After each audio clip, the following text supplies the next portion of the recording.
Hi everyone, the Lone Wolf here and welcome to Yona, my main mining system. And since today I'm going to cover a new dev blog, I'm going to mine a little bit in the meantime. This way you guys get your information and I get some extra ISK. But before I get started, one of you guys commented on my Nemesis fitting video, and it was quite a pertinent comment that a web on a stealth bomber makes no sense because a stealth bomber wants to stay out of web range. And yeah, he's absolutely right, and I feel sort of stupid for not having considered that. Yeah, the opponent might have a web as well, and that's definitely not something you want to be in as a stealth bomber. So it's definitely something I have to consider and keep in mind. So I'll have to maybe review some of my setups. I'll definitely have to go and buy a few tracking disruptors. That's going to make more sense than a web. The only thing that I'm a bit curious about, I'll have to do some research. Somebody said that tier 3 battle cruisers with their big guns might be good targets for a stealth bomber as well, and I completely concur with that. The only thing I'm wondering is if, let's say, a Talos with a micro-op drive would be able to pull away from a afterburner fit stealth bomber. That would of course be a problem if you also stay out of web range, but those are problems for later. But yeah, very pertinent comment there on the Nemesis fit, and very important, so thank you very much. Indeed, the webs on a stealth bomber not such a good idea. Anyways, let's move on to the dev blog or dev blogs. There we go, Eve Gate. So dev blogs. Now the schedule for the new Eden Open has also been posted. If you want to know more about the tournament, feel free to check it out. A bit surprising that there have only been 25 places filled out of the 32 slots, although with 10 plex as the entrance fee, maybe not all that surprising. Now I'm going to watch the tournament as much as I can, but I have to say I have my reservations about it. EVE Online as an esport, it raises some questions. After all, EVE Online is a game about freedom and about cheating, and those are actually two things that you don't want in an esports competition. So while I think it's pretty interesting, I somehow have my doubts about EVE Online like this as an esport at this point, considering the previous histories of EVE Online tournaments. We'll have to wait how it pans out, but I am a little bit fearful that this might end up like how cycling goes at the moment, where it turns out everybody's been cheating as well by taking steroids and stuff like that. Yeah, who is not going to cheat for $10,000 in EVE Online? Well, I would say most players would not bat an eyelash at doing something that's on the edge of what's allowed. Anyways, we'll have to wait and see. Very curious how it's going to pan out, but personally I do have some reservations about it. Let's go back to the other blog, which is a bit more gameplay related. Back to the balancing future. So they have basically finished with the rebalancing of the frigates and the cruisers, which is coming for the winter expansion. So I'm just gonna check that there are no pirates there. That's all right. So they're giving out some of their plans for what the next ships are going to be that will be rebalanced. And first of all are the battle cruisers. Now, pretty important to keep in mind, of course, it's all work in progress. But CCP is explaining their philosophy behind the changes that they want to implement for the other ships that they're going to rebalance. Let's see. The tier 3 ones, Oracle, Naga, Talos, Tornado, are mostly fine, except for their mobility, which is a little too high, and signature radius, which could be increased a bit. Apart from that, little needs to change, and I'm completely in agreement with that. The tier 3 battle cruisers are great ships, and they do exactly what they're advertised to do. But of course the older ones do have some problems. Interestingly enough, the Prophecy, which is expected to be changed to a drone boat, very good for me, because I have almost no laser skills, but I get some good drone skills and I can fly the Prophecy, so that would be awesome. Ferox, we'd like to reinforce the sniping nature of the ship, most likely by replacing the shield resistance bonus with a hybrid damage bonus. Alright, interesting. Also here, right there, the same reminder, nothing is set in stone yet. Keep that in mind, it's just their main philosophy that they're going for. The Brutix, which is currently indeed being outshone quite a lot by the Talos. It's just better in almost every way than the Brutix.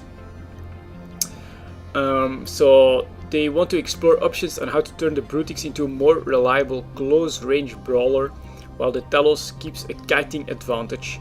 So we'll have to wait and see. Nothing too clear on the Brutix there, but I completely agree. Why would you fly a Brutix when you can fly a Talos? At the moment there are very few reasons to do so. Cyclone ancillary shield boosters have significantly improved the ship performance. However, it won't hurt to make sure it's in a good shape before moving on. So not a lot of changes probably for the Cyclone Harbinger. Assuming direct control problems on the ship are tied with the shield versus armor tanking issues, which need to be looked at. So I'm not too familiar with the Harbinger, but yeah, they're going to look at how it's being tanked. The Drake, this one is about the modules. So missiles are being looked at the moment by CCP Fuzzy, but shield tanking is the root of the problem. So once again we can see that there might be some changes to shield tanking at some point. The Myrmidon is mostly fine. I agree, it's a fine ship, but it couldn't hurt giving it a bit more bandwidth and bay to make it more of an improvement compared to the Vexor, which I completely agree with as well. Why would you fly a Myrmidon when you can fly a Vexor? Once again, there are very little reasons to do so. Yeah, sure, the Myrmidon will have a lot more hit points, but if you compare it cost efficiently, I think the Vexor makes a lot more sense. Especially if with the winter expansion the Vexor gets even more resistances and some better tanking ability. I think the Myrmidon might start to come into trouble on that. And finally, Hurricane. They're going to try to reduce its over-the-top versatility, so that looks like it might be a Hurricane nerf incoming when they rebalance the battle cruisers. And after that it's the battleships, so it's a pretty straight path. Let's have a quick look at what they are saying here. As usually, we would like to keep with the ship line classification, which we have been using for frigates, destroyers and cruisers so far. So yeah, like a fast attack version, and then a more tanky brawler version, and then I think it's the tier 2s that always have something special. So yeah, it makes a lot of sense that they want to do this. So yeah, the Scorpion, fine at the moment. It dies fast in fleets, of course, but that's what the ECM role brings to the hull anyway. So I think yeah, Scorpion is considered to be fine, although it's always going to be a primary in fleet engagements. And then the attack battleships, the Armageddon, Megatron and Typhoon. Let's have a quick look. These are going to be like the more quick battleships that carry a lot of punch, but will have less tanking ability than the combat battleships, which would then be the Apocalypse, the Raven, the Dominix, Tempest, Abaddon Rock, and Hyperion, and the Maelstrom apparently. So am I going to go over all these ships? We're already at 10 minutes. Maybe just a quick glance over it. Armageddon performing well, little reason to change a lot. Yeah, alright. Megatron, just like the Thorax on the cruiser level, the Megatron will be changed slightly to make it less resilient but more mobile. And then the Typhoon, which is still very good, but one problem is you need a lot of skills trained to 5 to get most out of it. So they might change this to a more missile-oriented platform. Next to the Raven, it would have less range but more mobility and more close range in your face damage. So Typhoon might have a little less drone damage coming to it, which is unfortunate for my brother, because he's currently flying one of those Typhoons that does with both missile damage enhancers and drone damage enhancers, and as we've seen in a level 4 mission, it does quite well. And let's have a quick look at the Dominics, just out of personal interest. Still remains popular ship, fairly good except for the drone mechanics themselves, which are terribly outdated. While we are not certain when this can be tackled, definitely a high priority. So the Dominics itself doesn't need to change, but they are probably going to look at some point about how drones work and how drones are controlled, which would not be a bad thing, I think. Yeah, most of these feel pretty fine in my opinion. Apocalypse, Raven, Dominic's, Tempest, Abaddon, Rock, Hyperion and Maelstrom. Overall, I think everybody's pretty content with these battleships. So if they make them a bit more tanky than, let's say, the Megatron, indeed, you know, why fly Dominic's when you can fly a Megatron certainly tank is not going to be an issue there. If they differentiate there a little bit, I think it's completely understandable. But I wouldn't expect too many changes on these big battleships because they're basically, in my opinion, performing the role that they're describing them here as combat vessels. Anything else here? Beginning with skill requirements will be modified when we are done overhauling Tick 1 battlecruisers and battleships. Alright, so that's for after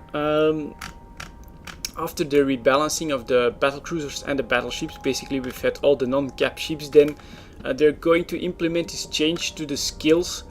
I think it was about implementing racial skills to every single class, like the destroyer and the battlecruiser as well. So yeah, that's not for tomorrow yet, but it's definitely still in the pipeline, and I think that's what it's all going to be about. And after that, when we're finished with the Take 1 hulls, we're going to start looking into more advanced roles, starting with command ships. Pretty good news, you know, it's just a glance in the future. As always, nothing is set in stone, but the next set of changes you can expect are first the battlecruisers and then the battleships. And I love it how CCP is continually trying to improve the balance of the game and make all the ships have their uses and their niches. So let's hope that they'll be successful and that they can continue to outpace their own expectations, since they are already done with frigates, destroyers and cruisers for the expansion, and they're now already starting on the next round. Anyways, that's it for these dev blogs, and I'll see you all next time.